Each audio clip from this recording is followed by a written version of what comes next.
नमस्कार। आज हम गहराई से बात करेंगे कि भारत में भारतीय जनता पार्टी मतलब बीजेपी एक बड़ी चुनावी ताकत क्यों बनी हुई है।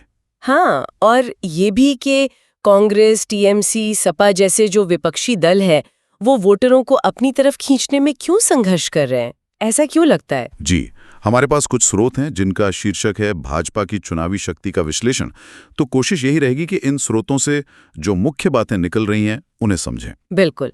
चलिए देखते हैं कि ये स्रोत क्या कहते हैं, कौन से फैक्टर्स हैं जो बीजेपी को मजबूती देते हैं और विपक्ष के सामने क्या चुनौतियां हैं। तो सबसे पहले बात करते हैं बीजेपी की संगठनात्मक ताकत की, मतलब उनका जो जमीनी ढांचा है।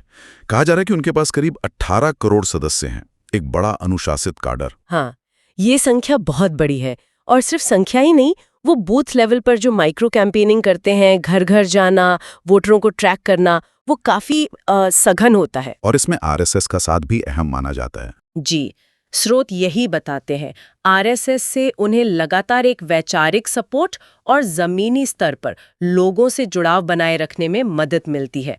और उनका जो मैनेजमेंट का तरीका है, कैसा? मतलब बूथ अध्यक्ष से लेकर विस्तारक तक जो फुल टाइम कार्यकर्ता होते हैं, कई लेवल है, इससे वो निगरानी रख पाते हैं, सुधार कर पाते हैं। एक तरह की मशीनरी है ये तो हुई संगठन की बात। लेकिन एक और फैक्टर जिसका जिक्र बार बार आता है वो है नरेंद्र मोदी का नेतृत्व, उनका करिश्मा। हाँ, ये बहुत महत्वपूर्ण है। दिलचस्प बात ये है कि कुछ विश्लेषण ये भी कहते हैं कि बीजेपी के करीब 1/3 वोट तो सीधे सीधे मोदी जी के नाम पर मिलते हैं। अच्छा। जी, उनकी एक छवि बनाने पर काफी काम होता है। इसके लिए ग्लोबल फर्म्स की मदद, कंट्रोल्ड मैसेजिंग और यहाँ तक कि जो सरकारी योजनाएं हैं उन पर भी उनकी तस्वीर का इस्तेमाल होता है। तो मतलब व्यक्ति केंद्रित अपील काफी ज्यादा है। बिल्कुल, एक व्यक्ति का आकर्षण पार्टी की सफलता से बहुत गहराई से जुड़ा हुआ दिखता है, ऐसा स्रोत मानते हैं। और इसी से जुड़ता हुआ मुद्दा है कल्याणकारी योजनाओं का, जैसे पीएम गरीब कल्याण अन्न योजना, उज्ज्वला, आयुष्मान भारत, हर घर जल। हाँ, हर घर जल योजना का आंकड़ा तो काफी प्रभावशाली है। करीब 16% से बढ़कर 72% घरों तक पाइप वाला पानी पहुंचाना। ये आंकड़े असल जिंदगी में बदलाव लाते हैं। तो क्या इसका असर वोटिंग पैटर्न पे दिखता है? हाँ, दिखता है।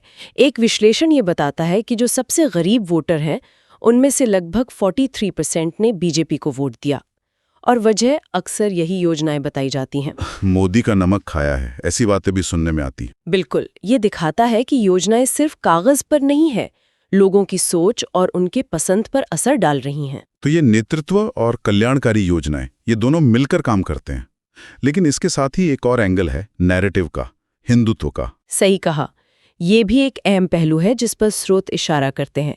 राम मंदिर जैसे सांस्कृतिक मुद्दे या राष्ट्रीय गौरव की बातें, इनका भावनात्मक इस्तेमाल करके एक तरह का ध्रुवीकरण होता है। और विपक्ष इसका जवाब कैसे देता है? स्रोत बताते हैं कि विपक्ष, चाहे वो कांग्रेस हो, सपा हो या टीएमसी, वो इस हिंदुत्व वाले नैरेटिव का प्रभावी ढंग से मुकाबला करने में या कोई अपना मजबूत नैरेटिव देने में थोड़ा संघर्ष करता दिखता है। और इसमें संस्थागत दबाव या मीडिया कवरेज की भूमिका? हाँ, उसका भी जिक्र है, जैसे ईडी या सीबीआई की जांच या फिर मीडिया में किस तरह की कवरेज मिल रही है। ये सब भी कहीं ना कहीं बीजेपी के नैरेटिव को मजबूत करने में भूमिका निभाते हैं, ऐसा स्रोतों का मानना है। अच्छा, ये तो हुई बीजेपी की ताकत की बात। अब जरा विपक्ष की चुनौतियों पर भी नजर डालते हैं। स्रोत क्या कहते हैं? विपक्ष की तरफ देखें तो पहली बात जो सामने आती है वो है एकजुटता की कमी। जैसे इंडिया ब्लॉक बना, लेकिन उसमें भी मतभेद और तालमेल की कमी दिखती है। हाँ, वो तो है। और क्षेत्रीय दलों की अपनी सीमाएं हैं। बिल्कुल, वो अपने राज्य तक तो ठीक है, पर राष्ट्रीय स्तर पर उनका प्रभाव सीमित हो जाता है। और वोटों के बंटवारे का क्या, जैसे यूपी में बसपा या आप जैसी पार्टियां? हाँ, ये भी एक बड़ा फैक्टर है। गैर बीजेपी वोट अगर बढ़ जाते हैं तो उसका सीधा फायदा बीजेपी को मिल सकता है।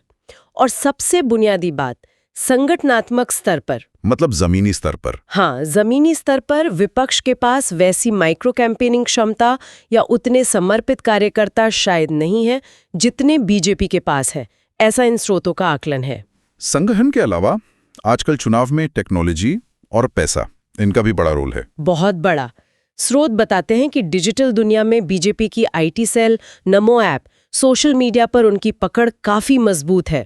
और फंडिंग, इलेक्टोरल बॉन्ड का जिक्र था। जी, इलेक्टोरल बॉन्ड से जो फंडिंग हुई उसका एक बड़ा हिस्सा आधे से ज्यादा बीजेपी को मिला।